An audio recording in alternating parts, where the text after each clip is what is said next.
in car number 7 in 3rd place, who is running about the same sort of pace as Nick Tandy. So Tandy really doing a fine job here. 4th place now, Timo Bernhardt. He's the last car on the lead lap. 1 lap down in 5th, Loic Duval in car number 8.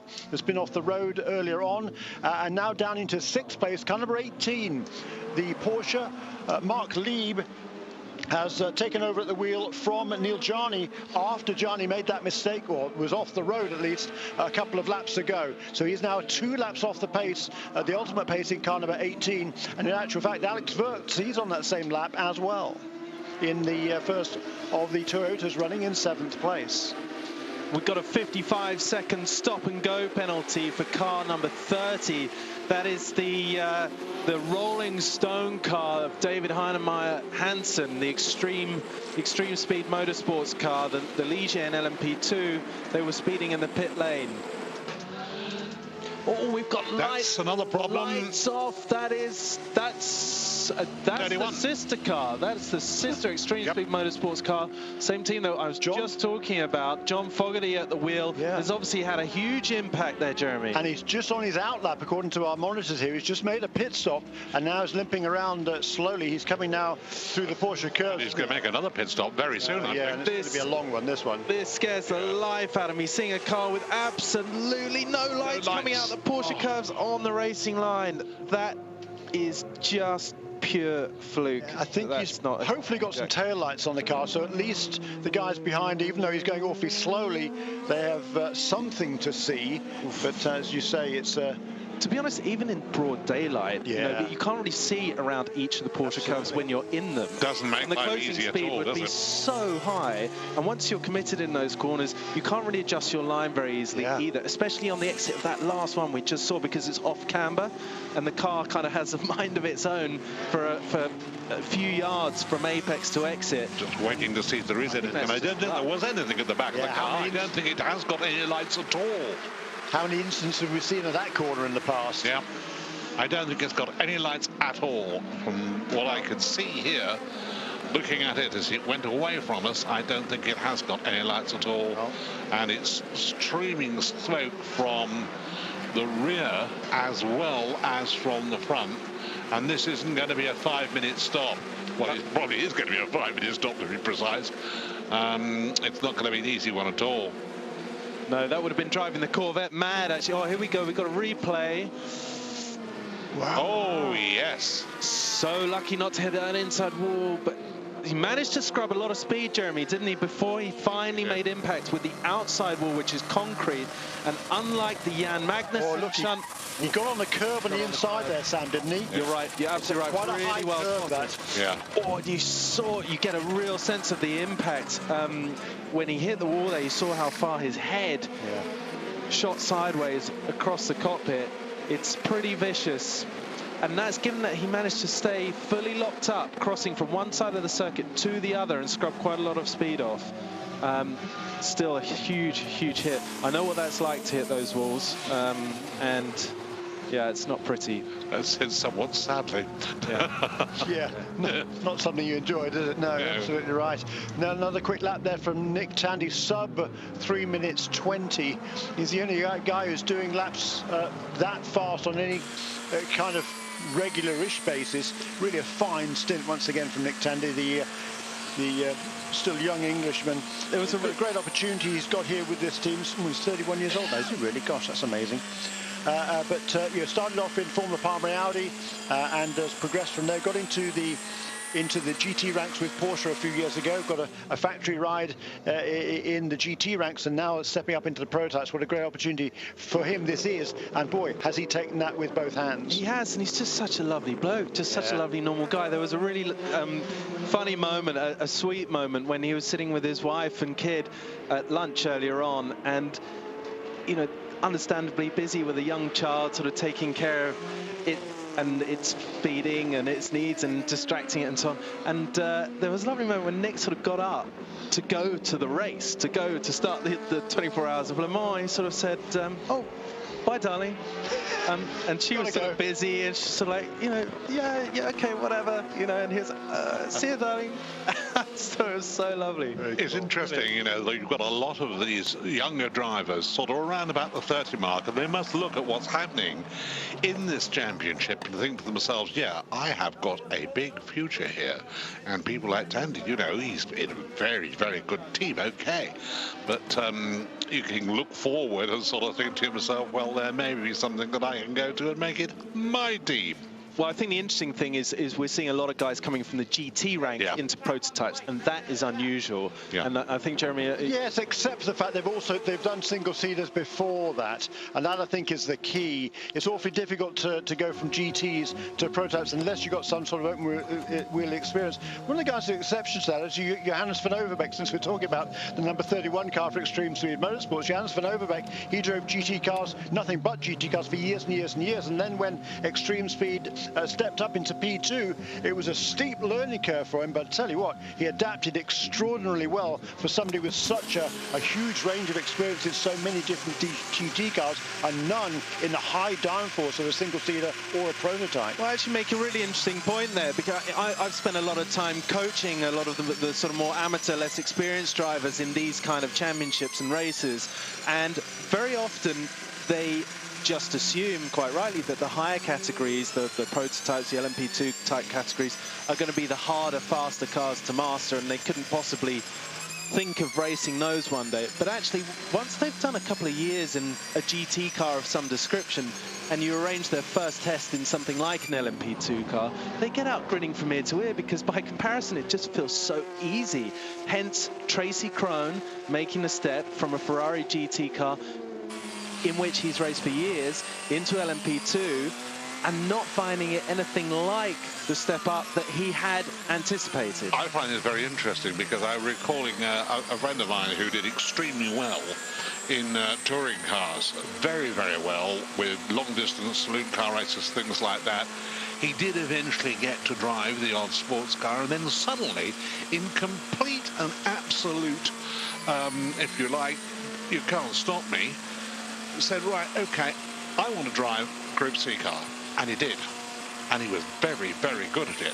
Very, very quick. Well, I think the conclusion to all of our sort of stories on this is that actually, you know, if you're a good driver, you can adapt quickly, and they figure it out pretty sharpish. Probably been said over the course of the weekend. There's one driver who was very much a star turn at Porsche a few years back, and this was Vic, who was very quick.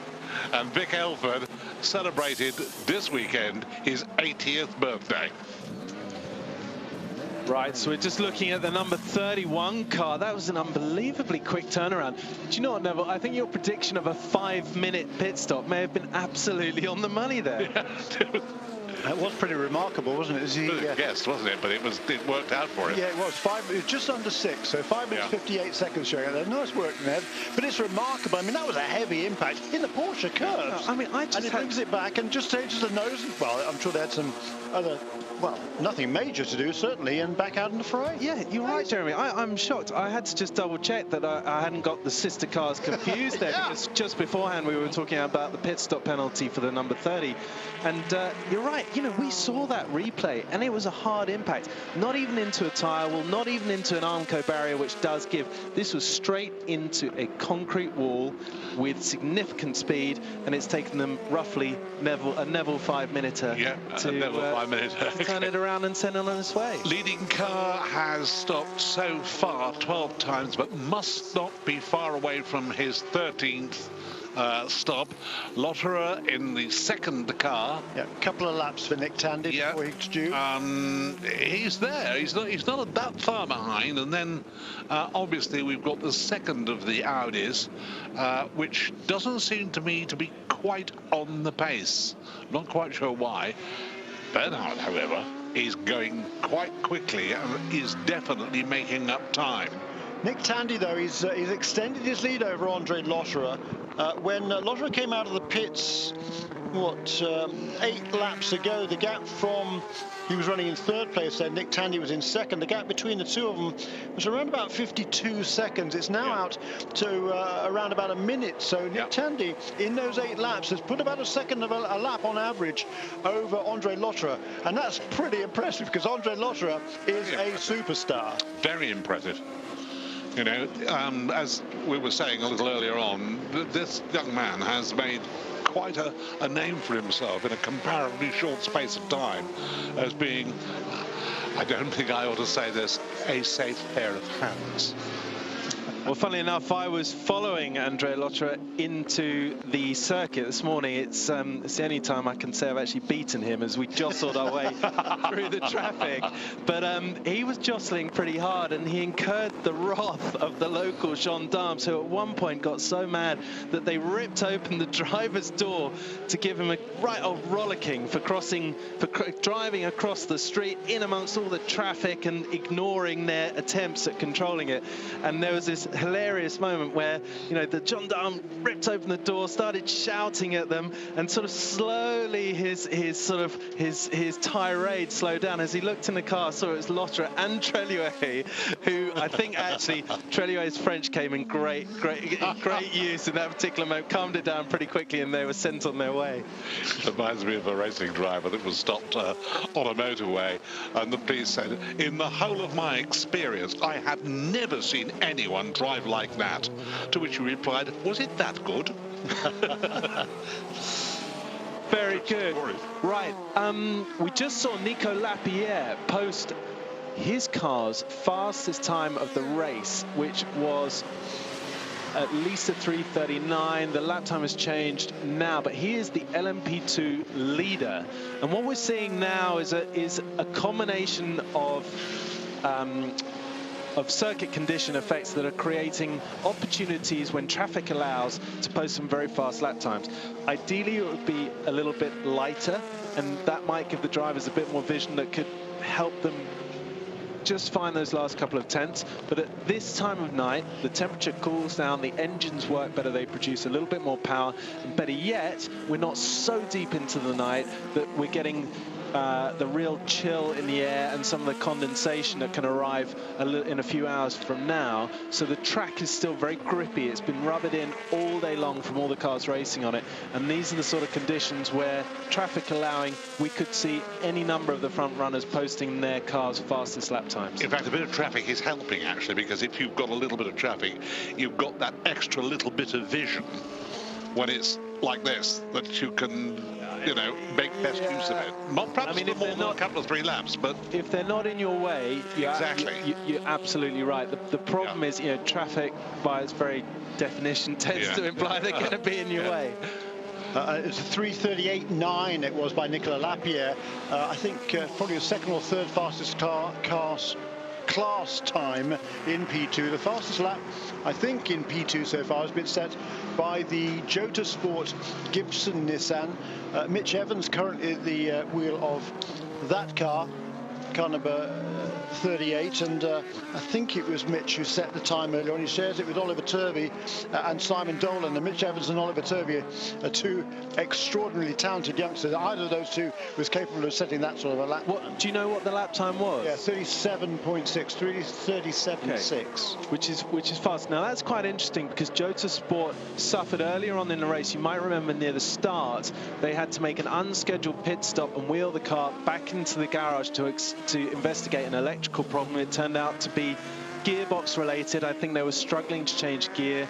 They fixed it. They've been back underway, and they've had very good consistent stints from all 3 drivers ever since. And they're the sort of car that creeps under the radar unnoticed whilst we're all distracted with the sort of top 3 or so in each class, currently lying P7 in class. And to give you an idea of pace between the sort of gentlemen and amateur drivers in the LMP2 class versus their pro teammates, I was watching Simon Dolan's lap times earlier on, and he was very consistently, even negotiating traffic, doing 42s, 43s, which on an 8.5-mile lap is really very respectable when his pros are, you know, the very fastest you just said is a high 37. We're seeing regular 39s now for Mitch Evans at the wheel, you know, and give a tiny bit of traffic, that 39 could easily be a sort of a 40-41. So for Simon to be between 2 and 4 seconds off his pro teammates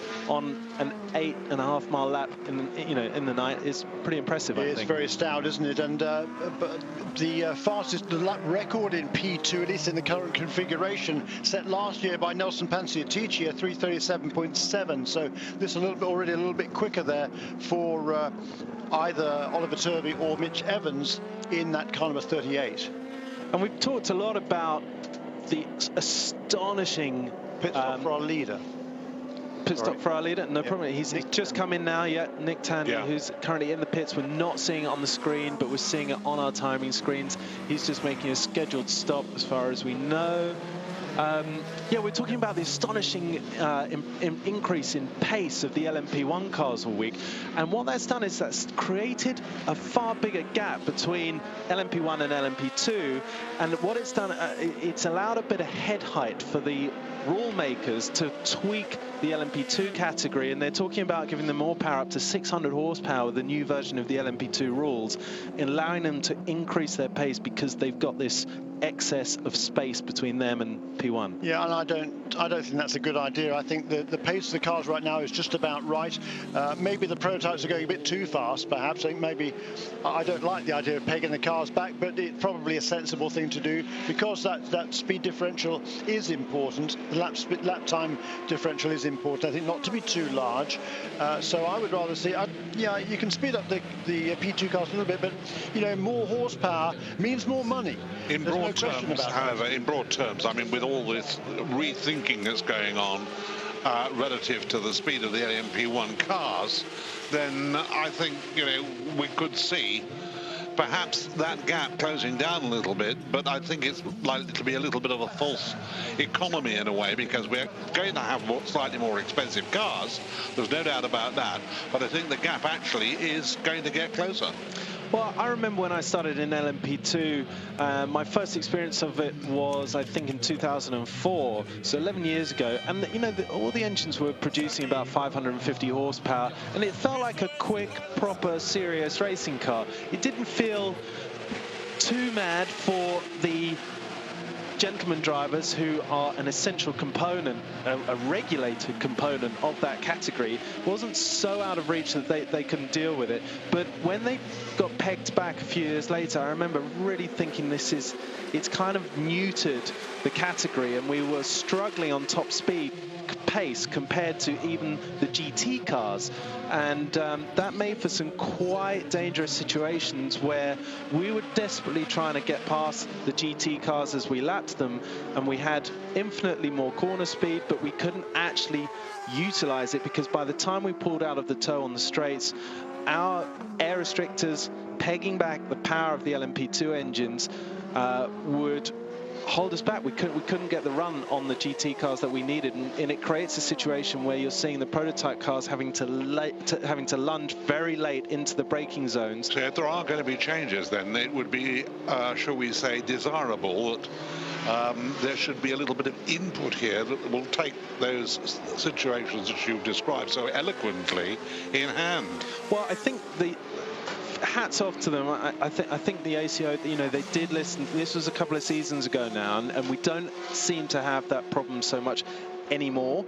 But what is concerning is I've yet to hear of any LMP2 team owner representative say that the new rules that are coming in for that category, where they're going to have a single engine, there's only going to be 4 chassis manufacturers, they're all going to become coupes, etc., etc.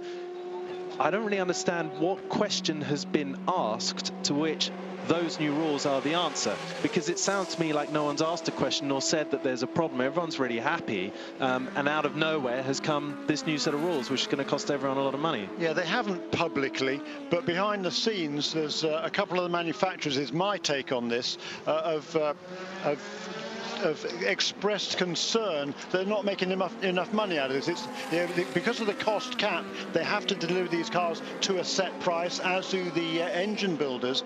And you know, with multiple manufacturers buying just a few cars each, then it makes the profit margins minuscule, if at all. So that's what I think. There's a bit of pressure being brought there behind the scenes. It's not, there's certainly nobody who's racing in the series is complaining, and you and I and everybody, the whole rest of the world, thinks, well, if it ain't broke, don't fix it. Because we talked about this regularly today. It's been a big success, P2 as it is right now. So there's a lot of people don't want it to change, but there's a few influential people who pay the bills, or at least provide the cars and trying to make some money at it rather than just spending it. I think their pressure is coming to bear here.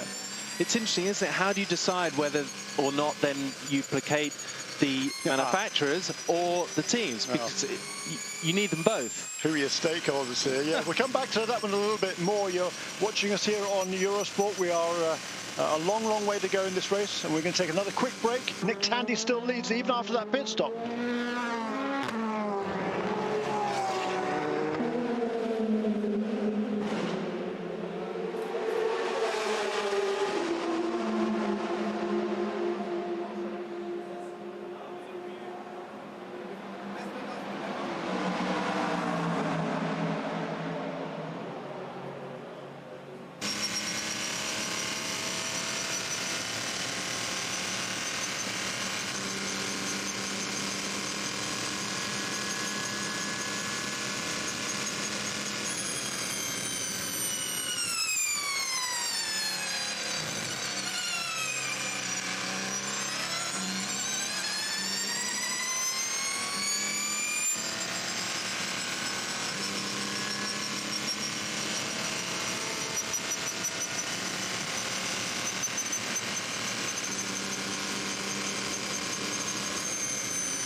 Welcome back. Jeremy Shaw alongside Neville Hay and Sam Hancock.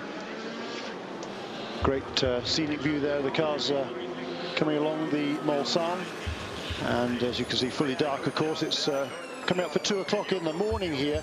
It's still Nick Tandy who leads, a brilliant stint by him. He made a pit stop a couple of laps ago, and he's extended his lead over Andre Lotterer and Marco Bononomi to such effect he's able to keep his lead even after that pit stop, and we haven't seen that for quite a long time. Pretty much the lead has changed on every pit stop that the leader has made. Not this time. First time we've had this happen. For not the first time, but it's the first time for a long time in this race. For a long time in this race, yeah. But see, I think I should rephrase that. Significantly. Significant, yes. Significantly. There's and I'm also keeping an eye on the other times as well, because, There is one other car that is going very quickly, and he's Bernard. There's no doubt about it. Sorry to interrupt you, Neville. I apologise. We're just looking at the screen here of a huge amount of smoke coming out the back of the... Who is that? The number... I can't quite see. It's number 40 Tracy Crone car, isn't it? Who's at the wheel of that right now? It's a long way down the order at the moment because it had a lot of problems earlier in the race. We saw that car having difficulties. I think his team are going to need to wake up in a second because they're going to have they're going to have a pit stop. And Tracy Crone's wife giving us a wave. She's waiting with bated breath to find out what the problem is. So the car was coming down through the S. Yeah, Tracy's at the wheel of the car now. Okay, so it's pouring out a lot of smoke. Maybe it just had a run. I don't know. Do you think maybe it just had a run off the road through the grass, and it was just sort of dust clearing? Yeah, possibly. The car's about 30 laps down in the P2 class, but you know, they're soldiering on. They've had a few off-course excursions, a few other dramas perhaps, but they're still trucking along, those Tracy Crone. I tell you who else is still trucking along. Nicolas Lapierre, just banging in fastest sector after fastest sector for his car, still in the lead of LMP2, and he is in a groove. Very much so, and certainly, as you say, fastest laps, and he's got the new fastest lap in P2 over the last several laps as well, down quicker than the time set a while ago by the number 38 Motorsport entry. Andre Lotterer coming into the pit lane now. He's currently lying in second place, one lap down on the 19 car of Nick Tandy in his Porsche. Lotterer coming in for a scheduled stop. Jeremy, any idea on how many stints his current set of tyres done? He's just completed his second stint at the wheel of this car, Andre Lotterer. Okay, so lap 174. Yeah, once again 13 laps the distance on this set of tyres and this tank of fuel for Andre Lotterer in car number 7.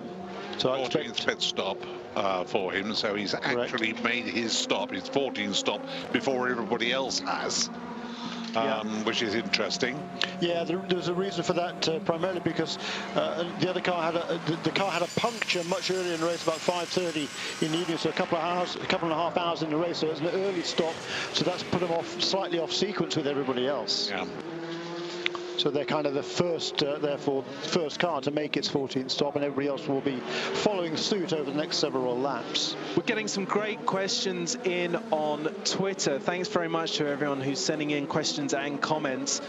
You can get a hold of us here in the commentary booth. My Twitter is @Hancock_Sam. You can get Jeremy at Jeremy Shaw Racer, or at Martin Haven as well. Neville, not on Twitter? No, I'm not. Not on Twitter. He tweeted away on his own. He doesn't need any electronic. One note here from Sam Skakuna from Malta quite some time ago now.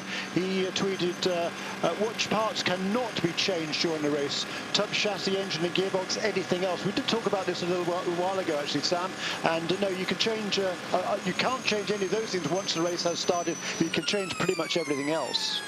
Yeah, so you can rebuild a gearbox, but you can't change it. Yes. Because people were doing exactly that. They were just changing the gearbox. There we are. Well, we got very used to, didn't we? And you know, we got very used to seeing the Audi just take the whole back end off and stick a whole new one on in the space of a few minutes. Another one here from Mandy B. Could you please answer something that's bugged me? Is LMP1 class only for manufacturers, or could a very, very rich person enter? Thanks, Mandy, for the question. And the answer is, yeah, no, it's open to anybody. The Rebellion team is not a factory team. The team by Colas is not a factory team, so you can enter there. If you're going to run a hybrid car, it's going to be very, very, very, very expensive, not just very, very expensive, but you can run it in the P1 class, and there's other teams that have aspirations to do so. Yeah, you're right. Is there not a rule that says if you are a manufacturer, you have to run a hybrid? No, I don't think there is there, yet? I think that's the rule. I didn't think there was. I know that is a normal way of doing it, and I think it's the only way you can do it and have a competitive car. But I don't think that actually it says that you have to do it. Okay, I'm sure someone will let us know either way. Somebody will let us know pretty soon. Yeah. And another very time-appropriate question that's come in from Barclay Dave, who wants to know what is in the drinks bottle. Is it some kind of caffeine supplement? I can't answer, obviously, for every driver in the field, but generally not, because when you take any kind of caffeine on board, you get a caffeine high, which is inevitably followed at some point by a caffeine low, not to mention the fact that it's often quite dehydrating as well. Generally, what you put in the drinks bottle, if it's not just plain water, is quite a diluted sort of sports drink type mix, just something with a bit of glucose just to replenish you through the stint. But you don't want to make it too thick and soggy, because it tends to sort of solidify in the straw, and well, it goes from bad to worse. All sorts of nice things. I tell you, it was a good resource for this. If you're not familiar with it, there's a website called www.safeisfast.com. It's a website that's been produced by the Road Racing Drivers Club in North America, which is kind of the North American equivalent of the BRDC, the British Racing Drivers Club, which Neville Hay is a member, and you, Sam, you're a member as well? Yep. Yeah. The RDC has produced its website over the last few years. It's presented by Honda these days, and there's a whole bunch of tutorials, video tutorials on there. It's a brilliant resource, and there's several videos on there about nutrition and particularly fitness as well, and all other aspects of the sport. Whether you want to get into the sport as an engineer or as a driver or anything else, go to safeisfast.com and you'll find some fantastic information on there. Well, it is a very different period of history now, where people like Sam are reasonably fit. And it's quite seriously, you know, at one time racing drivers didn't actually do a lot of training. I can recall Moss saying, well, I don't have to because I'm driving every weekend. Sure. But it isn't quite like that anymore. And in any case, particularly with Le Mans, it's been the case here for quite a long time, the big teams will actually look at the whole situation and tailor-make the dietary situation effectively for each of their drivers. Sometimes, basically, a bit of difference between driver A and driver B. Yeah, very much so, and actually during a race weekend, that just comes down to personal preference, because you reach a stage where, you know, the guys have been carbo loading all week, they've been training for months, they're fit anyway, they're generally living a very lean and healthy life. When it comes to race weekend and the pressure's on, you just want a bit of feel-good factor. So yeah. I think, well, I don't know if that's the reason. If you look on my Twitter account, you'll see a while ago I posted a photo of the dinner offering in the Porsche Hospitality, which was curried hot dog, and there was a sign next to a tray of curried hot dog chunks that said driver food for Timo Bernhard, and I can only imagine it's a joke, because I can't think of anything less appropriate. But I tell you where this does come into play. We talked about the forces that these cars are generating, particularly in the prototypes. There is no choice other than to be very physically fit. Yeah. However, if you don't fuel yourself for your stints correctly, it's difficult to use your fitness well. Now, what I mean by that is that a less fit person is going to have a higher heart rate during their stint. If you're running into heart rates in the zone of sort of 150 to 160, 170 even beats per minute, you're not burning fat, which is a very efficient source of energy. You're burning carbohydrate, and carbohydrate is the fuel, the food, the energy drinks, the energy gels that you take on board beforehand, and the body can only store so much. You can only eat so much, you can only store so much that is accessible for use over the next couple of hours. In an environment like Le Mans, where the loads are really high and you're at the wheel of the car for a long time, you burn through that fuel source very quickly. The only means of replenishing it is your sports drink, but to be honest, that pales into insignificance over the course of a 3 or more hour stint. So what you've got to do is you've got to be fit enough to keep your heart rate low, down in the sort of 120 zone. Then you're burning fat for energy, and hopefully you have more consistent, literally more consistent energy through the duration of your stint without the dip towards the end. I think that sort of clarifies the situation. Yes, I followed all that.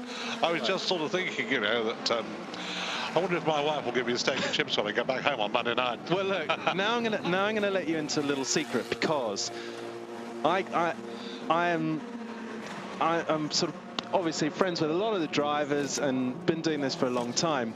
Now, they are all extremely fit, and I'm not taking anything away from that. And any of us can read all the magazines, watch all the shows, go online and read endless articles about driver fitness that rattle on in the way that I just did.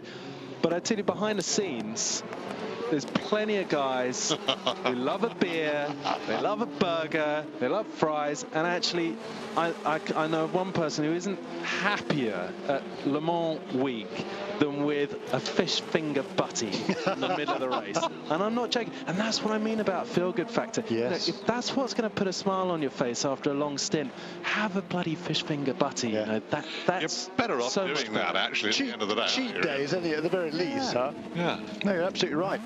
It's whatever gives you that buzz, whatever gives you that energy, in whatever form it happens to be.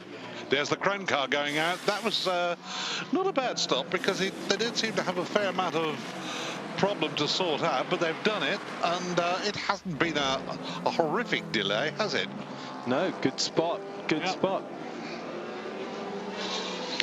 So what, 177th lap Nick Tandy is on. He's extended his lead over Marco Bononomi. If we go back 15 laps or so, so kind of after the previous round of pit stops, when Nick Tandy was in the lead of the race, the gap from first to second was about 36 seconds over the number 9 car. It's now 1 minute 10 seconds. Yeah. So he's extended that advantage, basically doubled that advantage over the last very well. over the last 14, 15 laps. Very impressive. Yeah. Andre Lotterer there. He's showing some good laps. It's Andre Lotterer. He's now within 10 or 12 seconds of Marco Bononomi, his teammate. So Ali's running in second and third. Still Timo Bernhardt in fourth place, still on the lead lap. Then 1 lap off the lead, still Loic Duval, taken over from Oliver Jarvis at the last round of pit stops in the number 8 Audi. And another lap farther back is Mark Lieb. And then 1 more lap behind him is Stefan Sarazar in car number 2 for Toyota. Quite an interesting question, perhaps for you here, Jeremy. This comes in from Saints FC Corey on Twitter, asking, will we see teams reusing sets of tyres near the end of the race if they have used their full allocation? Yes, they don't have any choice.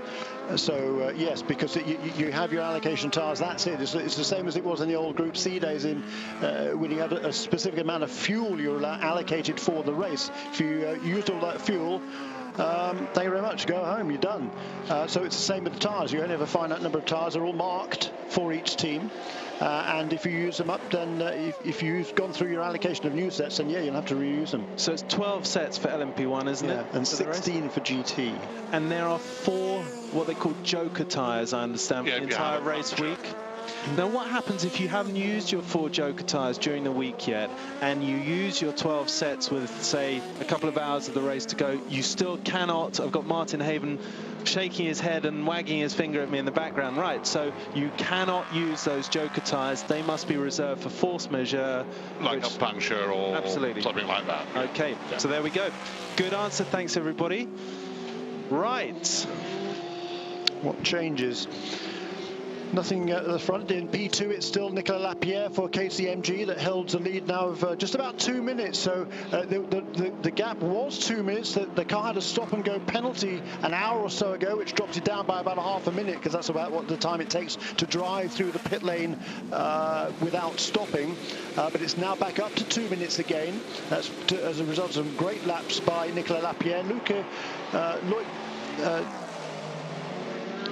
Car 37 yes, is the pit stop under investigation. That's the LMP2 car of Mikhail Alessin and Kirill Ladigin and Anton Ladigin. I'm not sure why their pit stop's under investigation, but there are very strict rules that dictate how many team members can come out and work on the car over the white painted line just in front of the garage.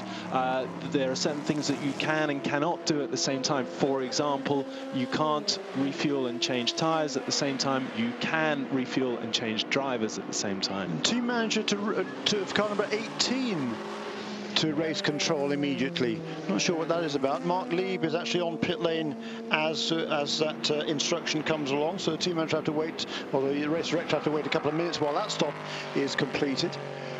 But that car making, I think it's a scheduled stop, 13 laps since its last visit to pit lane. And Mark Lieb, I would imagine, will remain at the stint, at the wheel of the car. This would be his second stint. Yeah, this was the car that had the delay, was it not? Because Lieb took over following on that delay. Yeah. So we'll actually get to know, hopefully we may get to know just what's going on. But we'll have to wait and see. Now, there was a nice moment earlier on when I was talking to Timo Bernhard after he'd had his first stint in the car, and he actually was just hanging out with his parents for a few minutes when Vanina X came along, said hello, but told him in no uncertain terms that he shouldn't be hanging out even with his parents, let alone with me, and he should be in bed getting some sleep. And somebody's written in on Twitter asking what do drivers prefer. This is from Vincenz_97. Thank you for writing in. Do drivers prefer to stay awake the whole race and follow it, or sleep when they don't have to drive? I've had a lot of different teammates in this race over quite a few years of competing in it, and I'd say it comes down to personal preference. To a certain degree, you can't sleep because the adrenaline is just too much, your interest in the progress of your car is just too keen, and there is a sort of a sense of wanting to be in and among the team, looking at the screens, being on the radio, so you're on comms in case there's anything useful that you can input. The flip side to that, which was told to me very clearly by one of the most experienced teammates I ever had, is that you get the negative from that situation tomorrow afternoon when you're absolutely shattered because you haven't gone out of your way to grab a few winks here and there. So actually I was encouraged into a sort of a process that I've ended up using all the time, which is get out of the car, no matter if it's your first stint in the race, have your debrief with your engineers, go and grab some food. A lot of the teams have masseuses as well, which might sound a bit indulgent and luxurious, but actually... Hello, we've got another one. It was one of the The tyre collected by somebody else as he drove by. I think actually didn't catch the tyre, but oof, there that's it is, the last thing you want to see. Coming through one of the hardest corners on the circuit because it's so fast, but it's off camber. As you turn into it, you just feel the front end wash away from underneath you, trying to navigate your way around a stray tyre which had come off the SMP LMP2 car. That was their front right. I think he'd obviously had a puncture and was trying to limp it home, and eventually the carcass just sheared. He's going to get back to the pits though, Jeremy, isn't he? Because he's pretty much there. Yeah, I think so. And we were just on board briefly there with the number 64 Corvette, Oliver Gavin. There is our leader exiting Mulsanne Corner. Was that Mulsanne? Yeah, it was Mulsanne Corner. That's Fernando Reis once again in a 99 car. They're getting this battle in GTE Pro. Has been oscillating back and forth all the way through the race, particularly between these two. A couple of contenders certainly have dropped out, but those two are very much out at hammer and tongs. Just a couple of seconds separating Fernando Reis from Oliver Gavin in the Corvette car number 64. Michael Christensen in third place. He's about 50 seconds farther back down the road. And Giancarlo Fisichella, who is back on the lead lap in the fourth place in that Ferrari car number 51. Don't count that car out. It's in the pit stops, in the pits right now, however. But yeah, we're probably just about 4 off the lead lap. It's going to be close to see whether Fizzy can regain the pits, regain the racetrack after the pit stop without going one lap down again. Tony Vilander taking over the wheel of car number 51 from Giancarlo Fisichella. Yeah, just to finish that point about the sort of the sleep pattern, I found that the best thing is to get out, have your debrief, have a bite to eat, have your massage if you're going to have a massage, and then actually have a shower, go to bed and use earplugs, you know, blindfolds, whatever it is that you need, noise-cancelling headphones even, and just try and get, even if it's 2 hours of proper sleep, and then wake up and go through your sort of normal process, whether that's having another quick shower, brush your teeth, put on a fresh race suit. And I found that that sort of tricks the mind into thinking it's had quite a lot more sleep than it actually has. And actually, if you do that between all of your stints, you end up coming out the other side with probably six or so hours, and do you know what? That's a pretty normal night's kit. And so you get toward the end of the race and find that you're in pretty good shape actually. So for me, that was a system that worked. Well, Dave Richards is watching what's happening with the Aston Martin battle, and I think that that's going to run also for quite a long time, because it's a very closely fought class, that. Yeah, as is LMP2, which is still the only class flashing up fastest lap times. Now from Sam Bird, the Mercedes Formula One test driver, trading times with Nico Lapierre, who we were raving about, whose pace we were raving about a minute ago. Lapierre lapping in 3:40 consistently, Sam Bird 3:38. We'll look again at this battle when we come back from the break in just a minute.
Back with us on Eurosport, Jeremy Shaw with Neville Hay and Sam Hancock, and we're on board once again now with the number 64 Corvette, Oliver Gavin from Yardley Hastings in Hertfordshire at the wheel of this car.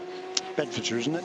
But you can see right ahead of him there, that is the number 99 car. That is Fernando Risa. That is a class leader. So this we are watching here after 155 laps they cross the finish line one more time. This is the battle for the lead in GTE Pro. This is just unbelievable. We've been going for nearly 12 hours. Well, not quite. Almost. Not far away. And there's 0.8 of a second separating the first and second place cars in GTE Pro. Brilliant, isn't it? I can't believe it. It's just fantastic. We really have had some brilliant racing, haven't we, here? But this today, you know, as I've said, I think this is probably one of the most interesting 24-hour races I've ever watched. And it seems to have everything. It has had the drama in it. It's had these battles that go on in each class. And is equally still, you can look now and you can say, well, that battle is still at the top of the field. You've got Porsche, Audi, Porsche, and it isn't yet, you know, it isn't going to be over, and there isn't a fat lady who's going to sing. Well, we've got a yellow zone. Sorry, now it just flashed up. Now that is zone 30, which is quite far around the lap, up at the Porsche curves. Now a yellow flag in the Porsche curves is, by its very nature, probably a bit more serious than it might be at some of the other areas of the circuit. We're currently on board with Ollie Gavin, who is chasing down the leading GT Pro Class car of Fernando Reis, and in the Aston Martin. Is that at the Porsche curves? I mean, obviously, that's done. We're looking at the LMP2 car. That's the Morgan Nissen. Yeah. Hoping Tung. But it looks as if it was in reverse gear from Pegasus Racing entry. Yeah. I think that might have been in the gravel on the outside of the entry to the Porsche curves, the first right-hander, perhaps. Yeah, I think that's what it was all about. And I think he's going to get back all by himself with a bit of luck. Yes, at the moment it's just a yellow in zone 30, so it's not a slow zone at this stage, just a local yellow.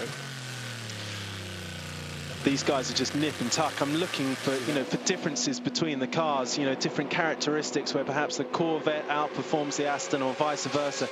It just isn't one. I'm loving these nighttime onboard shots. Just so exciting. It gives you what I can tell you is the most accurate feeling of speed of what it really feels like to the drivers from the cockpit. Particularly at nighttime, I completely agree with you. And in third place, Michael Christensen in the Porsche. So we've got the Aston Martin and the Chevy Corvette dicing for the lead. We've got the Porsche in third place, only about 50 seconds behind them.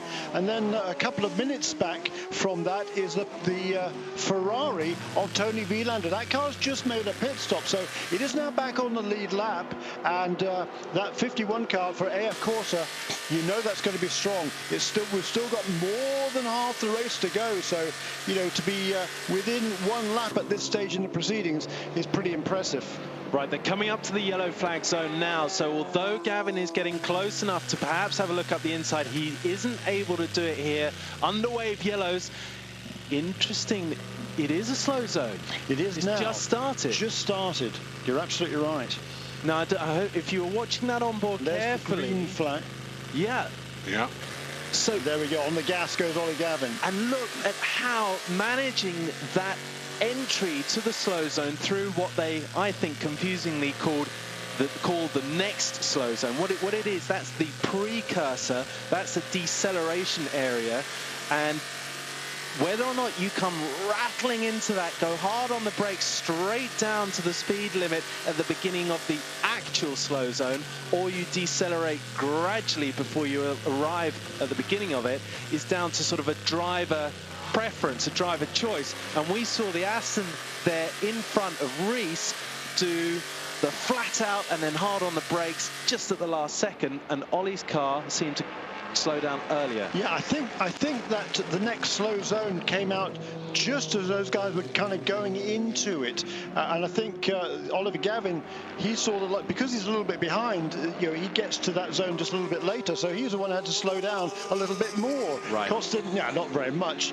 but you know, little things like that. I mean, it's going to be crucial as this race is unfolding. That's a really good point then. So are we saying that perhaps Reis could have been caught out and come hurtling into a zone that whilst he was in it was suddenly made into a slow zone, and have to haul on the anchors, perhaps a bit too late? Will the system pick up on the fact that for a while there he could have been speeding? You know, is he at risk of a penalty? Very good question, and only race control can answer that one. One would certainly hope not, because he certainly, you know, from what we could see there, he did both of those two did exactly what they're supposed to do. This is what I was talking about earlier, the comparative top speeds between the LMP2 cars and the GT cars. You could see that the P2 was able to get alongside using the slipstream that he'd created from sitting in the tow behind Oliver Gavin's Corvette. But once he pulled out into the air, there was enough drag to peg back his top speed, and he had to complete the move under braking into the first chicane. We've got another example of it here, as he now has to do the exact same maneuver on the GT Pro class leading Aston Martin of Reis. Now luckily it's happened without getting in the way too much of this fantastic battle for the lead of the GT Pro class that we've been enjoying. The cars are now back. The two class leaders are now back together after the slow zone on the previous lap frustratingly put quite a big gap between them, just at the point where Oliver Gavin was perhaps lining up his first proper attack. And the speed trap times from qualifying, the fastest P2 car was 310 kilometers an hour.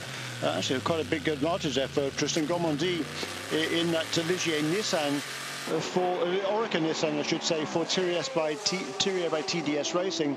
But most of the P2 cars are doing about 305, 306 kilometers an hour. And it's only about, it's a top speed of about 190 miles an hour. The fastest GT cars, the Corvettes, at 299 almost kilometers an hour, 185 miles an hour. So just 4 or 5 miles an hour maximum differential between the P2 cars and the GT cars. Well, yeah, and that's on a circuit with some of the longest straights in the world, where they actually have a chance to get up to that kind of terminal velocity. If you transfer that to a normal circuit, the LMP2 cars just don't have enough length of straights to be able to take advantage of that very small difference in the top speed.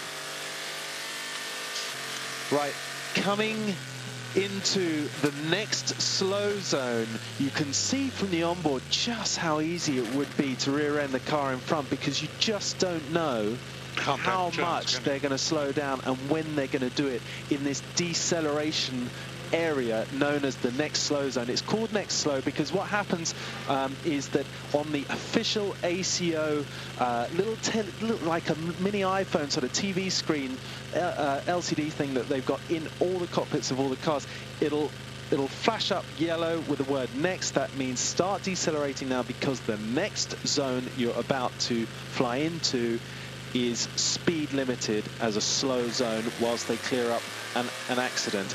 Then you go through it, you get a green flag and you floor it and get undercut by an LMP2 car whilst you're in the middle of the lead battle of the GT class. Yeah, and Oliver Gavin had to pay attention, didn't he, because he's concentrating on that car in front of him. At the same time, all of a sudden, blasting past him, having just accelerated out of that zone behind him, comes that prototype car. I'm loving watching the onboard of this battle. It's one thing to get great night shots on board and enjoy the sense of speed. It's another when we're looking, after nearly 12 hours of racing, at the battle for the lead of the class. Yeah, so let's talk about you talked about the physical demands here, but the physical and mental side of this sport is hugely important. And particularly here at Le Mans, I think it's not so much physically demanding, although it is very physically demanding, but mentally it's very taxing indeed. Yeah, and that especially becomes the case the deeper into the race you go, because try as you might, you get tired.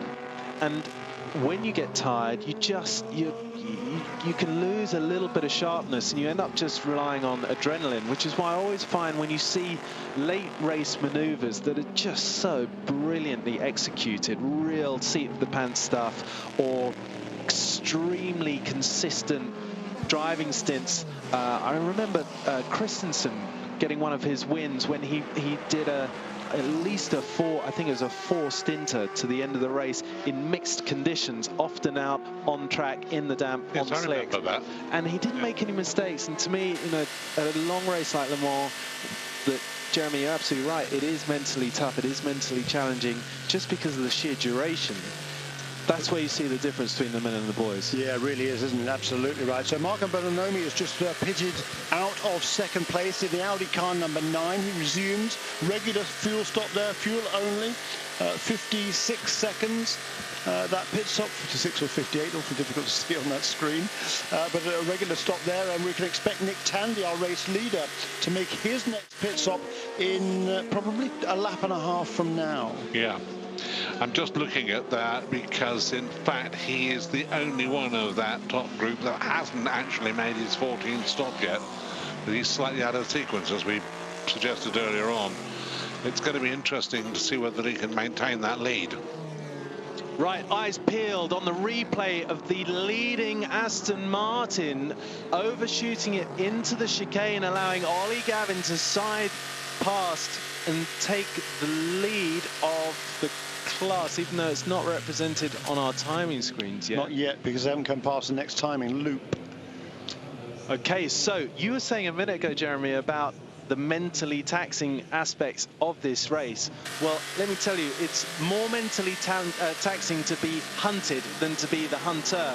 And Ollie Gavin has enjoyed being the latter for the duration of this battle. And I was just about to say actually how impressed with Reese I was, because especially at night, you know, when the car is following you so closely behind, there's no high and low beam on these things. There's no sort of politeness of dipping your lights for the guy in front because you don't want to blind him.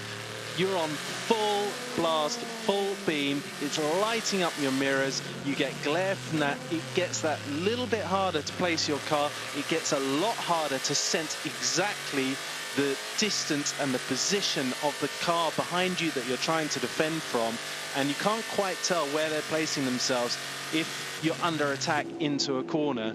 And actually to stay cool under that kind of pressure and not make a mistake, which Reese was doing for a long time in his Aston, was really impressive. But eventually it got the better of him and he outbraked himself into the first chicane. He was lucky to get away with it, actually. He managed to escape the gravel and gathered it up without clouting straight into the Corvette of Ollie Gavin, which could so easily have happened. Yeah, so we've still got this slow zone then through the Porsche curves. There is a number 98 Aston Martin, Matthias Lauda at the wheel of that car, and that car is once again leading in GTE AM by about a minute 40 from Victor Scheitar in car number 72. That's the SMP Racing Ferrari. Marco Seefried in the Proton Dempsey Racing car number 77, the Porsche in third place, and Townsend Bell. We haven't talked about Townsend Bell for a long time. The Scuderia